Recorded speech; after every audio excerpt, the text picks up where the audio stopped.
Welcome back everyone to the channel, and today I want to discuss and give my opinion on the recent departure of Ben Habib from the Reform UK party. Now, looking at the comments around most of the channels and news covering this, seems a lot of people have sympathy with Ben Habib and believe that Nigel Farage should have Ben back in the party.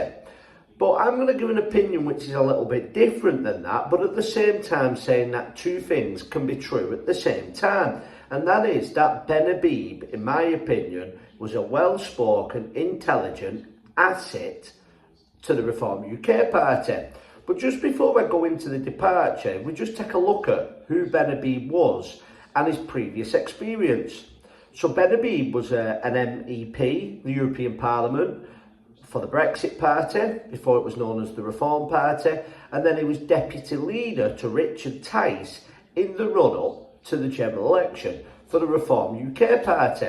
Now, a lot of people became familiar with Ben Habib during the last general election. He was used a lot to speak on the big news channels to promote the party, and he was very, very good in doing. And until the general election, I didn't pick up, and it doesn't mean that there wasn't, but I certainly didn't pick up on any bad blood between Ben Habib and Nigel Farage.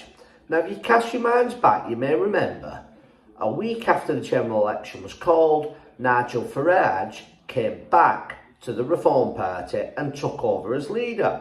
Now, I can totally understand, and I'm not saying that Ben Habib, this is one of the reasons, but I could totally understand if Ben Habib, after feeling like it was his baby, would feel a bit pushed out at that stage. Nigel Farage is a bigger presence than everybody else in the Reform UK party put together, and let's be totally honest, without Farage, Reform UK would not have won a single MP at the general election. Now, some people point to the Reform Party polling not too much lower than they eventually did with Farage's return. But what I would say to that is that the little parties polling always drops off in the last week. So what you saw with Farage was a 6 or 7% rise, and then a drop off after the Channel 4 documentary, which was a political hit job, and they ended up settling on around 14%. I think without Nigel Farage, that would have been 7, 8, 10% tops by the time it had dropped off. But if we look what happened after the general election, Nigel Farage had a switch around. He removed Ben Habib, who didn't get elected. Obviously, Richard Tice, the at the time leader, now deputy leader, and Nigel Farage did get elected. So Farage had a swing round in the party, a switch round, I should say. And we just to take Farage's word on this, it was based around being a small party. He wanted the people in positions to be those elected in Parliament. Now, I actually think Ben Habib could have just as easily stayed in his position, even though he wasn't in Parliament. But I see, of course, where Nigel Farage is coming from. Now, I'm a big believer in the buck stops with a top man. So that is Farage's call that he made. Now, we then heard, and this is where the timing gets very interesting for myself, we then heard all of a sudden Ben Habib on Talk TV, on GB News, keep talking about his problems with Nigel Farage publicly, that the party hadn't been democratised. Now, before the general election, Farage, many times in many interviews, had said after the general election it was going to come run by the members, and they was going to open branches up and down the country. So at that first point, this is where I believe Ben Habib was totally 100% in the wrong. At that point, he could not have known what Nigel Farage was going to do. And at that point, there was no place for a former deputy leader, a spokesperson for the party, to be going on national news airing the dirty laundry of the Reform UK party. Now, that doesn't mean that what Ben Habib said was wrong, but that would not stand in any political party, any business.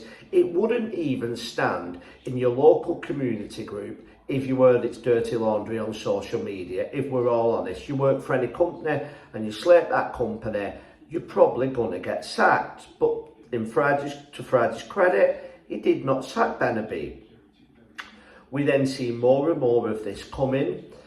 We saw little comments back and forth, and then we had the announcement on a video Ben Habib did saying that he was leaving the party because it still hadn't been democratised. Now, many people have pointed out that a few weeks ago, well, maybe a bit longer ago now, that Farage announced that he opened the party up to the members, and now it had members' voting rights that could dethrone Nigel Farage.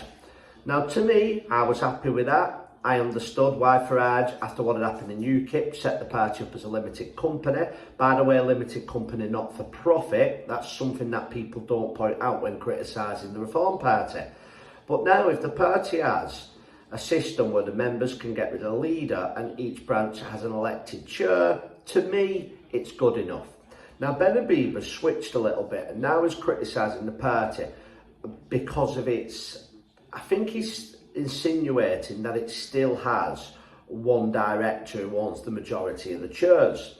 Now, I'm not disputing what Farage is saying or Ben Habib is saying here, but I would find it hard to believe that Nigel Farage, Richard Tyson, so on and so on, would lie on national TV that the members can't get rid of the leader. So again, I would say this is probably something where they're both actually telling the truth.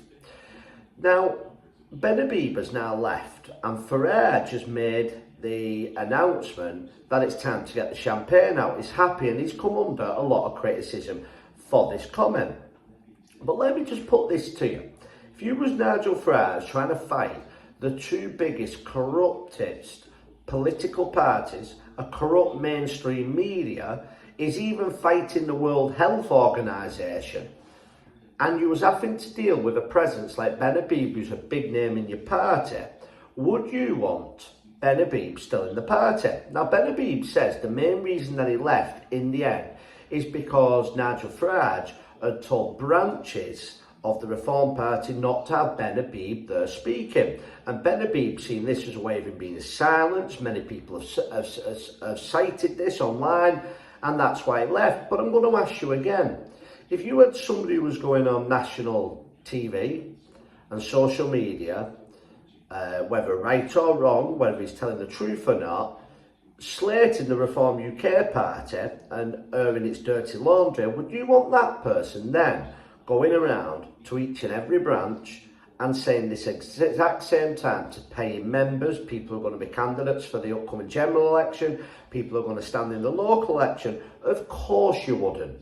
You would not want that person going speaking again, even if what he's saying is true. That would be like a disease spreading throughout your party. Now, Nigel Farage, it may be right, he may be overly paranoid because of what happened in the United Kingdom Independence Party, and that was bad apples got into the party, and where is UKIP now?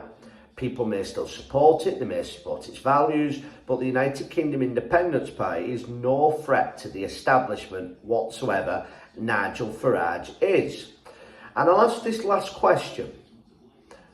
Let's say Ben Habib is right on some of his points.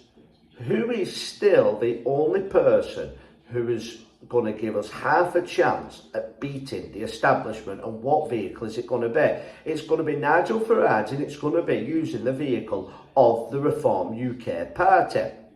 And that is why, for me, Ben Habib is in the wrong in the first place when he got demoted, going on national TV, talking about the party not being democratised. And that is why I fully support Nigel Farage. I understand why he's happy, and I'll say this, whether it's Ben Habib, whether it's Richard Tice, even someone like Lee Anderson, or even Nigel Farage himself, when you are publicly down-talking the organisation, political party, charity, church, whatever it may be, that you're involved in, it's time to take yourself out of that organisation. And if you truly believe in its values and you want it to do well, that's certainly the best way to go. But please let me know what you think. I understand a lot of people who watch this channel really like Ben Habib. Now, in an ideal world, I agree with those people that if Ben Habib, it would be better if he was in the party because he was an asset.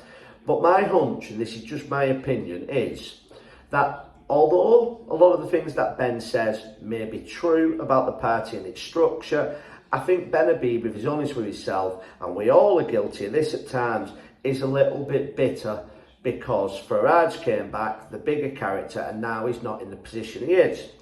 And I think for the good of reform and the movement moving forward, let's hopefully smash the establishment to pieces at the upcoming May elections, and then in 2029, I think it's better that Ben Habib isn't in the party. But let me know what you think, and thank you all for watching this channel, and please like, share and subscribe, and I'll see you next time.